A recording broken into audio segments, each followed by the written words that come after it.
Yeah, okay, so 911. Somebody call 911. Hold on here.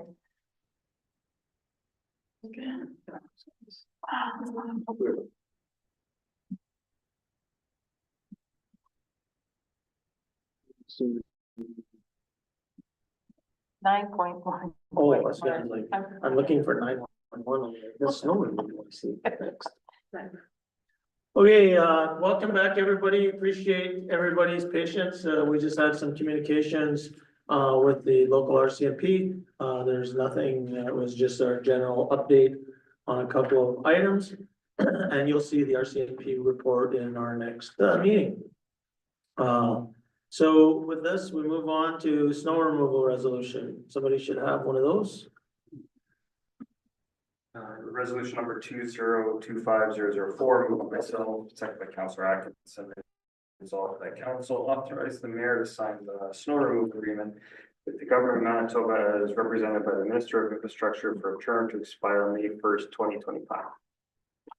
All right, so this is just to clear our main roads. This town contracts is contracted by the provincial government to do that. Any questions with that? Seeing none. All in favor? Opposed? Carried. Haven't seen it all.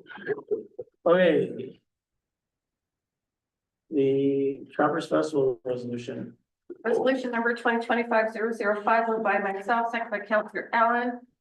Resolve the council authorize the following support for the Northern Trappers Festival, waiving the rental fee for Roy H. Johnson Arena and the Winton Pool, waiving the rental fees for tables from KRC, sponsorship for the family fun events with a grant of $750, allowing Public Works to assist the Kinsmen with development of staging area, starting line, and dog race trail on Huckrow Lake, and other areas as required to assist with site preparation and development of Fort Wapata, the Ice Fort, and uptown events on available vacant lots and the Devon Park parking lot, donating 200 pins and a grant of $2,009.10 to cover insurance costs.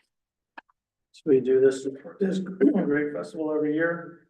Any questions? Seeing none? Yeah. Oh, The equivalent is about $20,000 for giving to the organization. I had asked last year if we could get a copy of their annual budget, just to see their scope of work. oh, good. Yep. If there's any other needs they're looking for down the road, and compliment the board of directors for stepping up every year with this. It's a big event. Yeah, absolutely. Huge event for the community. But yeah, if we could get that, we'll more as an inquiry so we can, if there's anything more that we can do this. Okay, call a question, all in favor, opposed? Carried.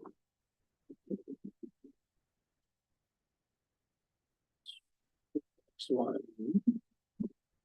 Resolution number 2025-006, moved by myself, second by Councillor Allen. Resolve the council authorize the mayor to sign the release of caveat on lot 7 and 8, block 3, plan 587, the Paw, Manitoba. So that's the former New to You building that that was recently purchased. I guess I seen a Facebook post today from my pastor at Cree Nation. The caveat here was with this lot was donated in the past. And after a certain period of time, as long as the taxes were paid annually to a certain amount, then the caveat would be going away. So this is just allows them to complete their purchase. Okay, any questions? Seeing none, call a question on favor. Opposed? Carried. And welcome the new business owners. Right. What we got here? The payrolls. Resolution number 2025-007, moved by Councillor Mann, second by Councillor Forster. Resolved the council authorize the following accounts. Pay period 1, 25, 26 in the amount of $275,089.88. General checks number 32132 to 32200 in the amount of $405,825.36. EFTs in the amount of $354,613.73. Thank you. Any, comments? Just quick, I just checked the last couple of days for Baker Locksmith. Is the business up and operating? Yep. There. There it is. Yeah. Okay, good. Thanks. Any other questions? Seeing none, all in favor? All opposed? Okay. November financials. Somebody should have a resolution for that.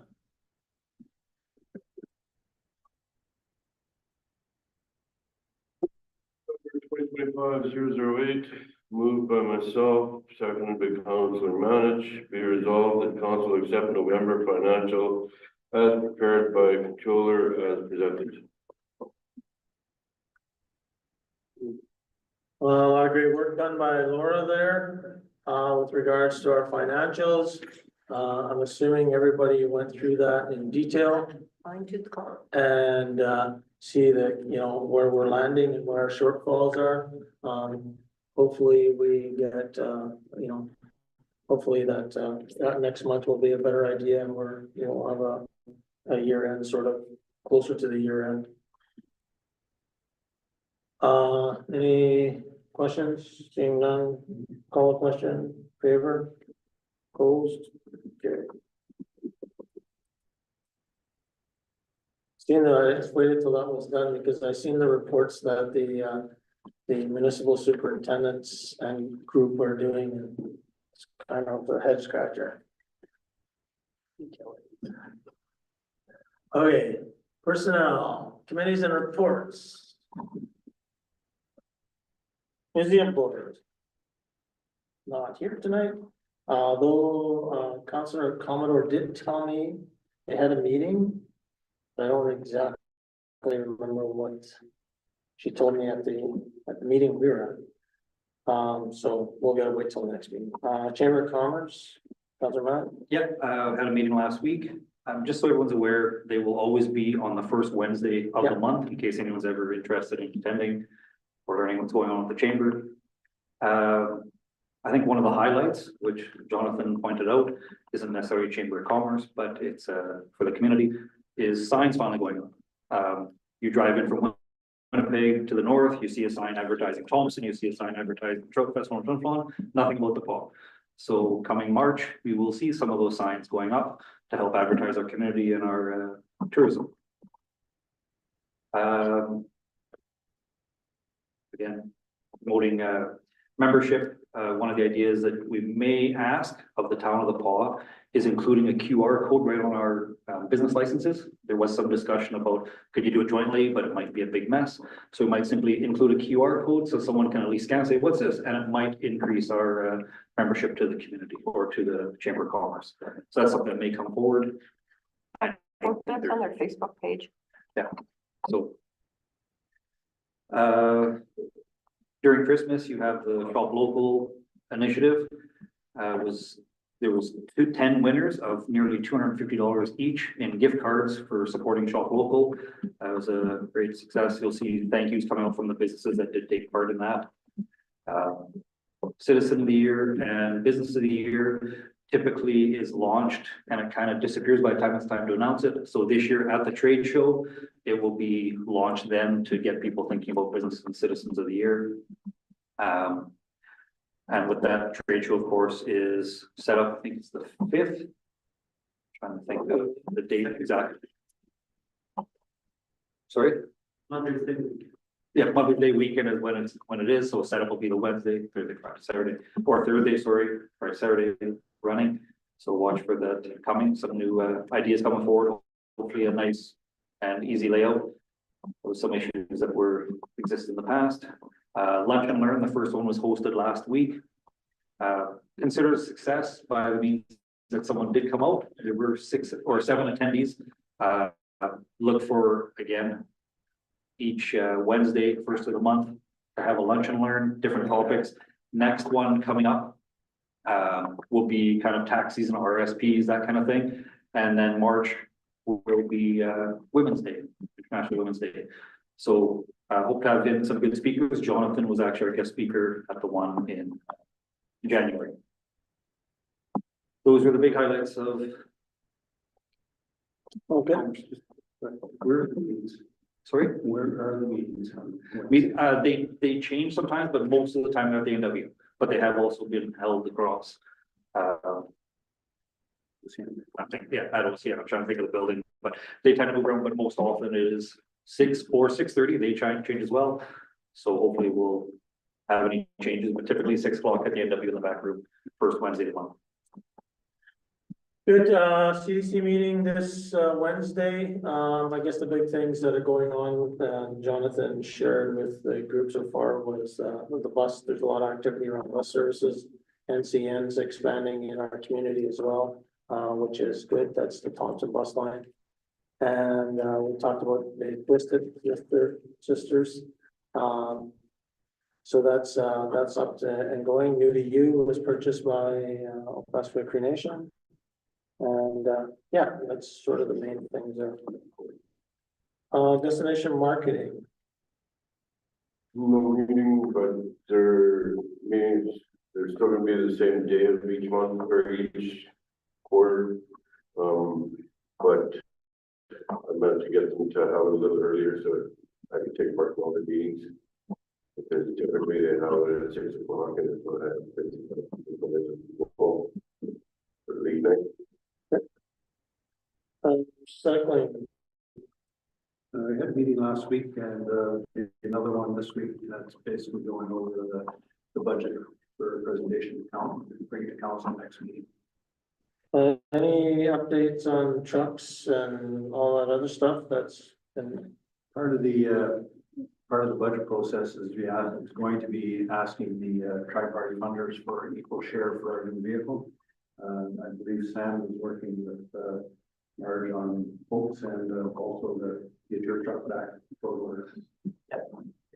For order within the next 2 weeks. There was also, there was a post that went out on Saturday regarding the Saturday pickups and that possible service may be cut off due That was put out without authorization, basically, the board. Okay. It's been posted since been taken down okay, and we're dealing with that. perfect.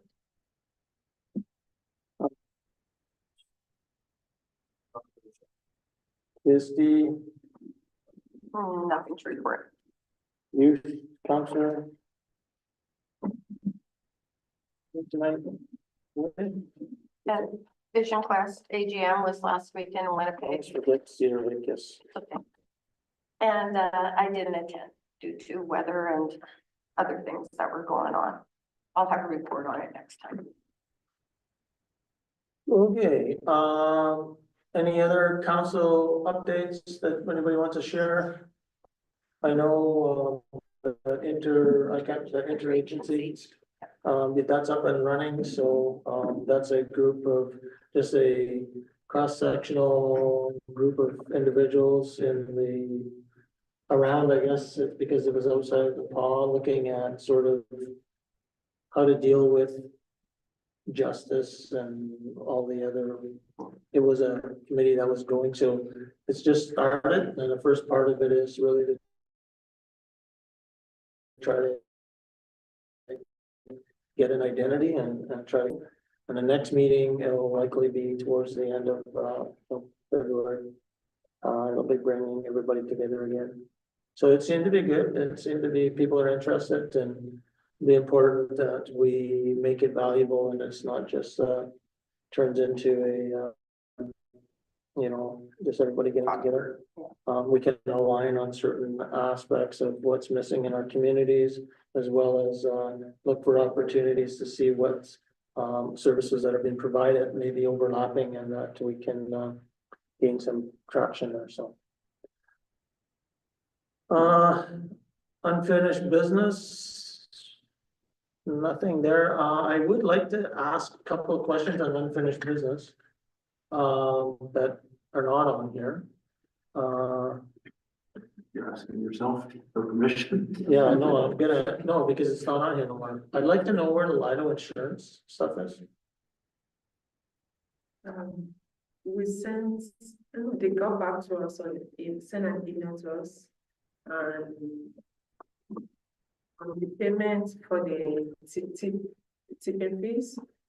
But for main payments, they said they'll get back to us and we've not received anything.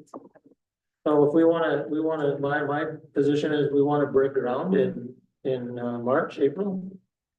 We need to get our insurance claim cleaned up. Yeah, we told them what we wanted. Yeah, so, you know, our plan is to break ground in April. And we don't know what we want yet, but we gotta know how big the check is. Right? That's gonna be how it goes. I have one also for something that, I'm not sure if it was ever on business, but it was something that was definitely discussed multiple times that I've never heard a conclusion to. Is the two signs in the RHA. We brought it to the attention, or I brought it to the attention back in July and August. The digital sign and the Blizzard sign on the side of the arena. They were supposed to be amendments, supposed to be council approvals, things like that were looked into. It's kind of fallen off the radar. I keep thinking about it, but never find the time to fit it in. As Mayor Murphy was able to add to it, I thought it would be a good time to throw it in. Yeah, Just as a follow-up to find out our zoning bylaws. We want to make sure that we're consistent in our application of our zoning bylaw. Or- That's not me. Yeah, we could put an amendment in, if that's what we're gonna do or whatever. There's a list of planning and zoning stuff that, we're a little bit, we're going to look through it. Call Brett and he'll give you a quick answer, so don't work too hard on it. Okay, That would be added to the. At one point, this unfinished business list was like 9 or 10 items long. It's 3 now or 4. I know we took one thing off, but we haven't taken that many off. They seem to kind of be disappearing. I'd like to have it that since we as council are the ones that are putting those on there, we as council agree to take them off. That way we're not trying to keep track of what's missed or completed too. Exactly. so maybe just revisit that, well, that'd be good. Make sure everything's on there. Because there's other things that we know, the signs at the outside of town and the south side of town was missing, still missing and. Anything else, anybody wants to talk about in there? I know, just sort of updates really. Good meeting on fees and schedule, fine schedule. That was a good meeting and I think some good outcomes there to simplify that. General business correspondence. I did get some correspondence today, but I haven't read it regarding RHA, nurse practitioners. I'll send it to you guys. The RCMP stats, we all looked at that. I don't think there's anything really to comment on there. Citizen period, there's nobody left other than our friend Jonathan. I don't think he has anything. Okay, so we move into committee of the whole. Resolve that we do now move ourselves into the committee of the whole with Mayor Murphy and the chair to discuss matters requiring our attention. Everybody okay with that? All right, so issue sheets. First one, routes and sewers service lines. I read it. I don't know what to compare it to, but that's seemed to make sense to me, but if that's what we've always done, then. Yeah, we just, I don't know if anyone wants to start, but just, we have a bit of challenge in our fees and fine schedule, finding it a fair and appropriate sort of manner to deal with these situations. Council sort of, the mandate has been, to be fair to our ratepayers, to kind of, but also not to lose our shirt in the process. So we tried to find some number that sort of match that. Obviously, like in these instances, it's on the boulevards, there's no curb work or sidewalk work that's related to it, so those would be adjusted accordingly. But we've noticed a few, we have some difficult phone calls to make to these residents. I didn't want to saddle them with. How often does it happen? We have 2 on the same street, back to back, which is unique. But off the routes and sewers is fairly common. Normally the issues are private property, but we see some shrubs that really migrate into the street that we have to dig down and fix, for the owner has to repair or just live with, I guess. What did we do in the past? Some owners have decided to just maintain their sewer. So getting it rotored like, once or twice a year. they find root killer products maybe online and put that in the sewer to help sort of mitigate the problem. But so they have the option of line maintenance or repair. So Yeah, but for this, I guess what I'm looking for is what did we do in the past for this situation? Is this what we've always done? so what we've tried to just be fair with the owner, if we go down and do a repair like this, to charge a certain amount, but we're sort of living in a gray area, I guess is how it's been identified, is that So, should like, we either charge by the foot based on but what did we do in the past then? If this happened. something before to this, something like this is sort of what we've been doing, but it's not codified in our system, so I don't know if I'm. We didn't have a policy on this? So we would either charge like a full equipment rate charge out, which is based on equipment hours, which again, could be a significant $5,000 to $10,000 bill. The sewer water rate for line of, like for 1 foot of pipe is $175 roughly a foot. So if I'm going down and just repairing a spot repair, it doesn't seem fair or appropriate to be charging $175 for that repair either. So what we've done is just charge them based on cost recovery, basically. Like, what does it cost us to dig down and do the repair? But it's not codified. Most of your, what you do now, correct me if I'm wrong, somebody has a sewer problem, and they can't get a plumber. The town, if you can, they'll send a camera down to determine where the problem, if it's roots, if it's on the town property, then we're in the middle of that. But if it's on the tenants, the owners, property owners, then they get a bill for whatever it costs us to do that. To an extent, yes. The only caveat to that is if the root is not on town property or the tree is not on town property, then even if it's their neighbor's tree, they're still eating the bill. Okay. So that's where, yeah, like those are difficult discussions with the. And they never actually digging and doing that, appropriate charges are applied. Right, so but like if we use our equipment fees, right, the excavator, I think we use example of 300 and something an hour, the Vector, and you know, the new rates are gonna, so that those bills will be like astronomical for the residents. And I don't think that was sort of the intent, is that we build them like a commercial rate, but I don't know. That's sort of what I'm asking today is. What do you actually tell where the tree root's coming from? You've got trees on town property and you got trees on personal property. So in that case, Damage happening to your sewer lines. that's Roots grow for everywhere, yeah. So that's a really good question. We have run into those situations. So we just get them to sign a work order and then we dig down and then we can see sort of where the root has come from. So if it's uncertain and on town property, normally we'll just dig it and then get them to sign.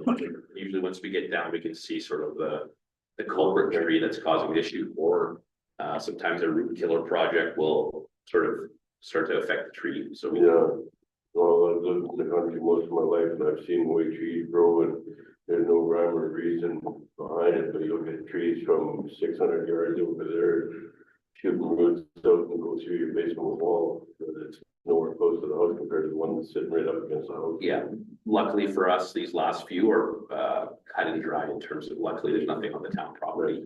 So Well, I guess if you think that's fair to me. I don't know if anybody's got any comment. What about other communities here? so they do have flat rates. I've seen in a few different fees and fines that we looked at. So the minimum cost of digging is X, and then every hour past a certain amount is X, Y, Z. We sort of use those metrics when we were looking at, say, the boiler rental or thawing. We kind of used, looked at Thompson and looked at Swan River and a few other places. So so I just tried to do a simple equation in terms of like what would our base cost be, and I suspect that's where other communities have come up with their base fees. It's just based on cost recovery, basically the staff hours. Okay. Okay. So, put a resolution for. Next thing on our list is a skid steer. So again, I think council has talked about this quite a bit and asked to get quotes, and I fully support this.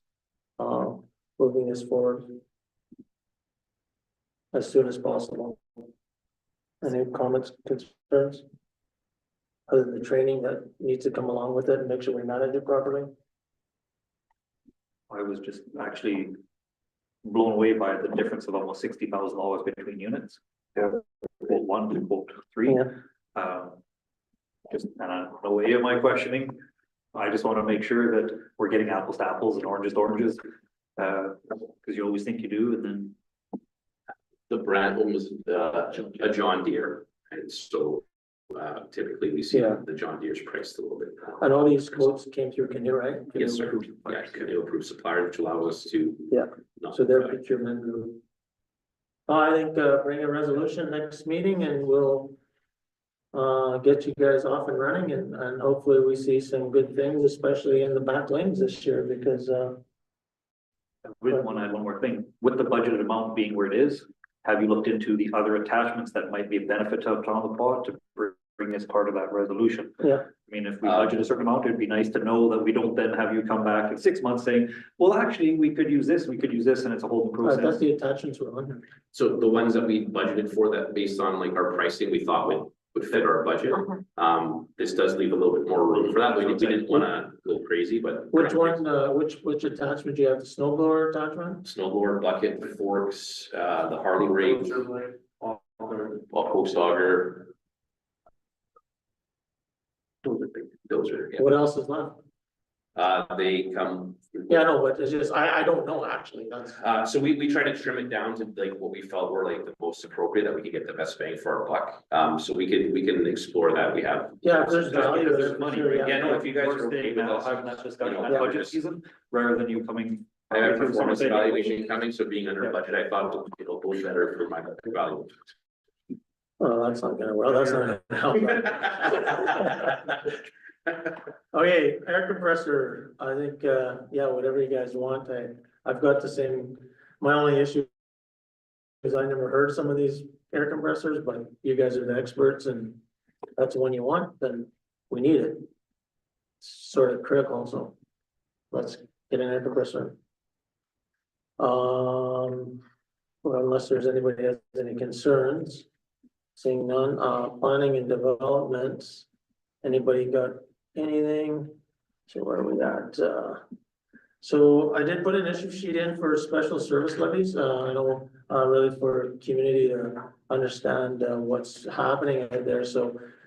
We've asked to, our administration to go and, look deeper into special service levies that cover our, one of our costs, which is the RCMP costs, and really special service levies are an effective tool for municipalities to use in Manitoba, so that we ensure the fair distribution of costs for common municipality expenses, so, things like community safety officers, recreation, RCMP, those are sort of costs that all community members get equal access, equal service levels, recycling and stuff, so that's what we wanted to do. And a couple of the benefits is, like we said, is not only it distributes those costs more fairly across the roll numbers, but also it actually brings some transparency to the what those costs are per roll. So that's sort of the intent there. So what we're asking our administration to do is that we look at and develop and implement maybe a special service levy for our RCMP costs to address that. And this is actually will be a bit of a benefit on development too. So one of the reasons why, we want fair distribution, but us as a community, we really have to start looking at how we're doing things and maybe trying to do something different to generate some interest, and this would drive interest in more the single family homes development. Other things that the administration and our council is looking at, something called tax incremented financing, which is really a business generated tax incentive, which helps sort of drive economics of investment without having a huge impact directly on the ratepayers. Because what it does is it looks at the incremented tax increase and the school tax impact on that. So, so just before I pass it over to Councillor Hopper, one of the things we talked about is prior to us actually doing this, going forward with the public meetings, if we get to that point, we will hold a community hall meeting to offer some information out there so people have a good understanding of what this really is. So, Councillor Hopper. We're just gonna reiterate what you're saying there. The public is gonna be well informed on this. Council has been, and it is gonna affect pretty well every roll number, every tax person in the town of Paw. Some taxes are gonna, higher assessments are gonna go down, lower assessments are gonna go up. At the end of the day, it's a fair distribution of RCM cost. Other communities have done this throughout Manitoba. We're actually a little late in doing it. And there's other services that this will hopefully next year we can put on some other ones as well. Just to make it fair and make it inviting for people that want to come and build in the Paw. And one of the common threads you hear all the time is taxes are high. Well, this will level that a little bit. So looking forward to public meetings and public input. Public will have lots of opportunity to express their concerns and get back to us on that. Anybody else have any comments at this time? Oh, I think this explained well. Okay, so stay tuned for that. Fire services agreements, I put this in here. I know we worked, on our administration worked very hard to have the RMs, fire service agreement, recreation agreement, landfill agreement. There was a number of agreements, which are service agreements with the RM so that they pay a portion of those fees that are supplied by the town of the Paw. And one of the things is that we've had, as part of that program, is we had submitted ones for Clearwater Lake, Rocky Lake, East and North Shores residents.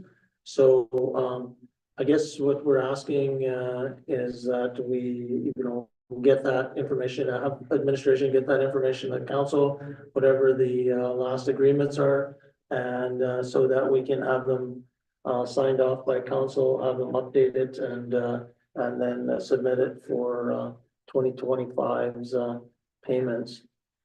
I know Councillor Manage has requested, and I think most of us have seen the agreements now, so we should have a look at those agreements and how they worked out, and then maybe we can have the administration, Laura and Bola and Byron spend some time just making sure they're the way they should be. On top of that, we talk about the RM paying our recreation fee to use the recreation facilities, and we don't really have a non-resident fee applied across all of the residents that are outside of our community that use our facilities. I know if you looked at the reports, the financial reports, the new point of service terminals that the wellness center installed, that's really flagged a lot of people that are from outside the community that are using the wellness center. It automatically now charges, so you've seen an increase in that non-user fee, but there's still a lot of things that are happening within our community. Like we have other programs such as swimming and minor hockey and karate and whatever it happens to be. There are non-resident fees for hockey and skating, plus there used to be. There used to be, but I'm not sure how well it's applied today. So that's the question, is like, let's revisit that. But it also goes back to, we need to follow up with AMM and as we did with the Minister of Infrastructure, although it's not her portfolio, and shared our concerns with that. And just for information's sake, just because maybe some of the councillors are seeing these agreements for the first time, keep in mind that the RM of Kelsey, that's who gets billed. When there's a fire in the RM of Kelsey, their agreement states that we send them a bill. When you're dealing with the Rocky Lake or Clearwater Lake areas, the homeowner gets the bill. So our cost recovery is always there as long as things are kept track of. Yeah. So the fees that those agreements are paying are strictly retainers, which should allow us to grow by equipment and ensure they have 911 services. Yeah. So just so we're aware that we're not giving a bill to the RM for $50,000, but we're only giving Clearwater Lake $27,000. Yeah. That's strictly for us to attend. Yeah. Homeowner is responsible to have the insurance to cover our costs. Yeah. No, thanks for clarifying that, because when you were telling me a little earlier, I don't think I completely understood that, but that makes more sense now. Thanks. And with our updated fees and fines, Yeah. we can make sure we always capture as long as Yeah. documents are proper. Yeah, and then have them sign off on it, so. So that's, we got, you know, like with all of our service agreements, we need to make sure those are all updated. Basketball provincials, looking for a $5,000 grant, huge benefit to our community to drag in all of these teams and fill all the hotels and all that sort of good stuff. I fully support doing something like this, but my standard question is, what about destination marketing? Because this is really in their wheelhouse, and we really should be them paying this or more. I have the exact same comment. Because I think when we held this a few years back, I thought destination marketing, I thought maybe it was 10 grand that they got. Can we keep this on for next council meeting, and we have it passed over to destination marketing to get an answer? Yeah. Their application process, hit all the dot the i's and sort of things. Well, I think we can ask Councillor Forster to see if we can get this sort of fast tracked through to destination marketing, because this is exactly what destination marketing is. And when we fully support it. And on top of that is that I believe, I'm just going by memory, but I thought the last time we held, it was female provincials or female volleyball. Or Anna could have been male. I thought that was 10 grand. Because Legion did a bunch of stuff. So anyways, yes, let's hold this, check with destination marketing if it's, and bring it to the next meeting on the 27th. You could, I might be misremembering, but I thought when we had discussed putting this grant application form together, one of the things I'd asked is that there be something there to indicate if they have already approached Destination Marketing Committee oh, for this exact reason, because that's really where they should go first. yeah, I don't know. So I would like to see that added in the future, that they are steered there first before it even comes to us. If it's something that probably should go to the M2. And yet at the same time, there's no reason why we can't both support. Destination marketing is trying to entice people here. We already know they're coming. So we could get on board as a sponsor in a sense to make the event successful. Yeah, I don't disagree. I mean, but let's. But yeah, I agree that destination marketing We should should be get- your first outlet, and then there's no reason why we can't maybe do some top up or some other way of Well, ensuring it's a successful event for the community. I have no problem with supporting anything that DMC supports. I just feel it should go there first. Yeah. Yeah, and again, if they're needing, if Should I they, check with them first before contacting destination market? well, I would think yeah, just however it works. I mean, again, if they're asking for 5,000 from destination marketing and 5,000 from the town, my suggestion would be they should be asking for 10,000 from DMC. TMC and 0 from the town. If, you know, I think we support it anyways. And keep in mind, destination marketing is town funds. So, Sounds like there's support here. yes, there's some, If destination marketing doesn't, we should be able to step up or something. yeah, well, and again, it says it goes forward without the grant, so. That's if you read their thing, so this is not, their provincials is not grant dependent. It's, hey, if we get some more money, it will be even better. Okay, so that's that, personnel, BOLA's training, I think that I believe this is important and I would support this. Senator Brandon. Senator Brennan, there you go, BOLA, okay. just need a resolution for next meeting just to cover that, or do we even, I don't know. And then, if we can move into in camera, Resolve that we now move ourselves into the in-camera portion of the committee of the whole with Mayor Murphy in the chair to discuss matters requiring our attention.